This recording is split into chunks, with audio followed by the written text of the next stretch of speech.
Good morning viewers. ഇന്ന് 4th ജൂണായി.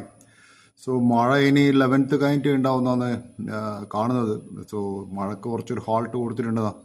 So ഇന്നത്തെ gift Nifty എനക്കൊന്ന് കുറച്ച് ഹൈയിൽ ഓപ്പൺ ചെയ്യാൻ സാധ്യത. ഇന്നത്തെ ഞാൻ കാണുന്ന നിഫ്റ്റി റേഞ്ച് 24,500-ഉം 25,200 ആണ്.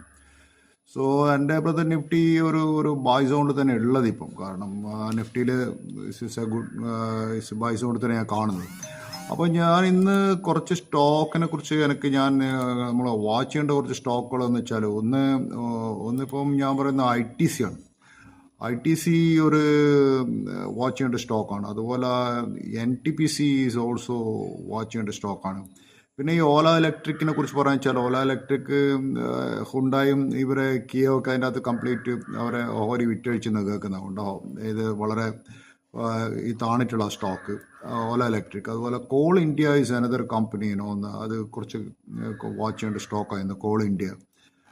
നെസ്ലെ ഓൾസോ വാച്ച് ചെയ്യേണ്ട സ്റ്റോക്കാണ്. പിന്നെ ഡിക്സൺ ടെക്നോളജീസ് വാച്ച് ചെയ്യേണ്ട സ്റ്റോക്കാണ്. അഡാനി എൻ്റർപ്രൈസസ് കറക്റ്റ് ചെയ്തിട്ടുണ്ട്. അഡാനി എൻ്റർപ്രൈസസ് അഗെയിൻ നിങ്ങൾക്ക് ഇന്ന് വാച്ച് ചെയ്യാം.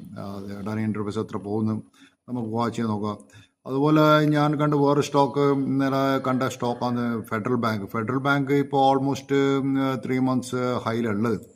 സോ അത് കുറച്ചും കൂടി പോകാണ്ട് ഒരു 10 രൂപ കൂടി ഹൈയിൽ പോകുന്ന തോന്നുന്നു ഫെഡറൽ ബാങ്ക് ഒന്ന് വാച്ച് ചെയ്ത് നിങ്ങൾ എങ്ങനെയാണ് ട്രേഡ് എടുക്കേണ്ടത് വെച്ചാൽ മാർക്കറ്റ് ഓപ്പൺ ചെയ്തതിന് ശേഷം നമുക്ക് നോക്കാം എങ്ങനെ ട്രേഡ്. പക്ഷേ ഈ സ്റ്റോക്കൊക്കെ വാച്ച് ചെയ്യേണ്ട സ്റ്റോക്കുകളാണ്. അതുപോലെ TCS ഇന്ന് വാച്ച് ചെയ്യേണ്ട വേറെ സ്റ്റോക്കാണ് TCS. സോ ഇതൊക്കെ വളരെ ഇമ്പോർട്ടൻറ്റ് സ്റ്റോക്കാണ് ഇന്ന് വാച്ച് ചെയ്യേണ്ടത് TCS. സോ വേറെ ന്യൂസിനെ കുറിച്ച് പറയാനാണ് എനിക്കുള്ളതെന്ന് വെച്ചാൽ ഈ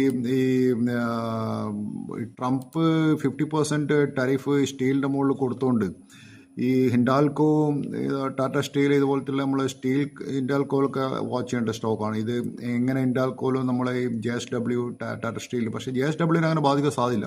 പക്ഷെ മെയിൻലി ഹിൻഡാൽകോനെ ശരിക്കും ബാധിക്കാൻ സാധ്യതയുണ്ടെന്ന് എനിക്ക് തോന്നുന്നത്. അതുപോലെ ഇന്ത്യയിൽ NSDL IPOയിൽ വരാൻ പോകുന്നുണ്ട്. NSDL അറിയാലോ നിങ്ങൾക്ക്. NSDL എന്ന് വെച്ചാൽ അതിൻ്റെ വലിയ ഷെയർ ഹോൾഡർ IDBI ബാങ്ക് ഉണ്ട്. പിന്നെ അതുമല്ല NSDL പിന്നെ CDSLനൊരു കോമ്പറ്റേറ്റർ. പക്ഷേ CDSL NSDL നോക്കുന്ന സമയത്ത് NSDLന് CDSLനെക്കാട്ടും ഡബിൾ ദി മാർക്കറ്റ് ഷെയർ ഉള്ളൊരു കമ്പനിയാണ്. സോ NSDLൻ്റെ IPO വരുന്നത് എങ്ങനെയാണെന്ന് ഇപ്പം ഒരു വലിയൊരു IPO ആയിരിക്കും അതിൻ്റെ പ്ലാൻ ചെയ്തിട്ടുള്ളത്. വലിയൊരു സക്സസ് ആയിരിക്കുന്നു മാർക്കറ്റിൽ ഞാൻ കാണുന്നത് NSDLൻ്റെ. അതാണ് വേറൊന്ന് കാണുന്നത്. സോ മറ്റുള്ള സ്റ്റോക്കിനെ കുറിച്ച് എനിക്ക് പറയാനുള്ളതെന്ന് വെച്ചാൽ ഈ റേറ്റ് കട്ട് വരുന്നത് RBIൻ്റെ 6th. സോ അതും കൂടി വാച്ച് ചെയ്യുക. So let see how the market is moving. ഞാനിന്ന് മാർക്കറ്റ് കുറച്ച്